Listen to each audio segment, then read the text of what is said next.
मुख्यमंत्री ठाकुर सुखविंदर सिंह सुक्खू नादौन विधानसभा क्षेत्र के दौरे पर पहुंचे। इस दौरान मुख्यमंत्री ठाकुर सुखविंदर सिंह सुक्खू ने विश्राम गृह में लोगों की जन समस्याएं सुनी। कुछ समस्याओं का मुख्यमंत्री ने मौके पर ही निपटारा किया। इस दौरान मुख्यमंत्री ठाकुर सुखविंदर सिंह सुक्खू ने कांग्रेस कार्यकर्ताओं के साथ बैठक की। मुख्यमंत्री ने इस दौरान पत्रकारों से बातचीत के दौरान बागी विधायकों पर जमकर निशाना साधा। मुख्यमंत्री ठाकुर सुखविंदर सिंह सुक्खू ने बागी विधायकों के मानहानि के केस पर कहा कि बागी विधायकों की सच्चाई जनता के सामने आनी चाहिए। मुख्यमंत्री ने कहा कि बागी विधायक 15-15 करोड़ में बिके हैं, जबकि उनके सरगना को कितने पैसे मिले हैं इसकी जांच की जा रही है। मैं ये जानता हूँ कि ये लोकतंत्र को कमजोर करने की कोशिश है। जो लोग जनता के वोट पर चुनकर आते हैं और जनता के वोट के चुनने के बाद नोट के दम पर विधायकी से इस्तीफा देते हैं, वो क्यों देते हैं? इसके पीछे के राज को जनता के पास हमको लाना ही पड़ेगा। ये हमें जनता की अदालत में बताना ही पड़ेगा कि ऐसी क्या हुआ कि 14 महीने में सब उनके एक्शन, सब एसडीएम, सब प्रकार का स्टाफ उनका लगा, लाखों करोड़ों रुपए के उनके काम हुए, 300, 400 करोड़ के एक विधानसभा क्षेत्र में काम हुए। फिर ऐसा क्या कारण हुआ कि एक शाम आप हमारे साथ डिनर करते और अगली सुबह जाकर आपकी जिस धनात्मा को बदल देते हैं, अंतरात्मा नहीं कहूँगा मैं, वो इसको धनात्मा कहूँगा, धनात्मा को बदल देते हैं, तो कोई ना कोई कारण होगा। चलो राज्यसभा की वोट में आपने बीजेपी के प्रत्याशी को वोट डाला, बजट में क्यों नहीं आया? आपको बजट में आना चाहिए था। बजट जनता से जुड़े हुए था, लोगों के लिए था।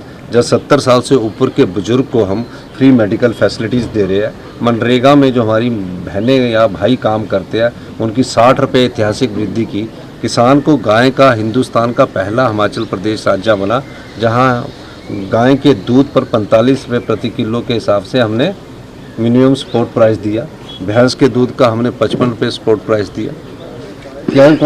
हमने 1500 रुपये अपनी बहनों को दिया, ओल्ड पेंशन स्कीम दी। कौन सी ऐसी योजना नहीं है जिसको हमने जनता के हित के लिए नहीं लाया? विधवा बहनों के बच्चों को 27 साल तक की पढ़ाई का खर्चा हमारी सरकार उठाएगी। ये सब योजनाएं तो 15 महीने के भीतर लाएगी। फिर ऐसी क्या बात हुई कि आपने अपना ईमान बेच दिया? और जो बिकता है वो जनता की अदालत में हमें ये साबित करना कि बिकाऊ जो है उसको कभी जिताऊ नहीं बनाना। जो बिकेगा वो निश्चित रूप से मैं कह सकता हूँ कि आने वाले समय में जनता की भावनाओं को ठेस पहुँचाएगी। बात है ना, और चीज़ें भी पता लगेगी। और जो चीज़ है वो तो लोगों के सामने है और इसमें कौन सी दो राय है? वो तो 15 करोड़ तो विधायकों ने लिए, उनके सरगनों ने ज़्यादा लिए होंगे, तो इसमें कोई दो राय नहीं है। मैं ये कह सकता हूँ कि 14 महीने पहले जो जनता के वोट से चुनकर आते हैं और 14 महीने में जो अपना ईमान बेच देते हैं, अपने को बिकाऊ कर देते हैं, उन लोगों वो ऐसे तो छोड़ नहीं सकते। सारे कार्य किए हुए थे उनके, तो कोई ना कोई उसमें धन का तो है।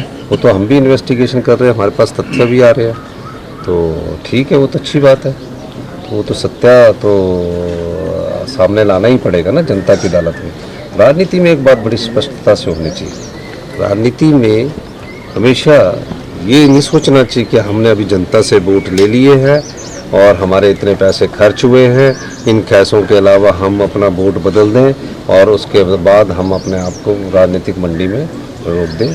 तो इस प्रकार की जो बात है वो सत्य है, इसमें कोई दो राय नहीं है। कल दिल्ली में हमारी पहले कोऑर्डिनेशन की मीटिंग है और उसके बाद हमारे स्क्रीनिंग की मीटिंग है। कल कुछ प्रत्याशियों का स्क्रीनिंग के बाद सेंट्रल इलेक्शन कमेटी जो हाईकमांड की होती है वो तय करती है और उसके बाद हमारे प्रत्याशी जिनके भी नाम की घोषणा होगी वो चुनाव प्रक्रिया में अपने जोर शोर से प्रचार में लग जाएंगे। अभी राजनीतिक दृष्टि से भारतीय जनता पार्टी ने जो लोकतंत्र की हत्या करने की कोशिश की गई है, जनता के वोट पर तो वो चुनाव जीत कर नहीं आए, नोट के दम पर सत्ता हथियाने की कोशिश करते हैं।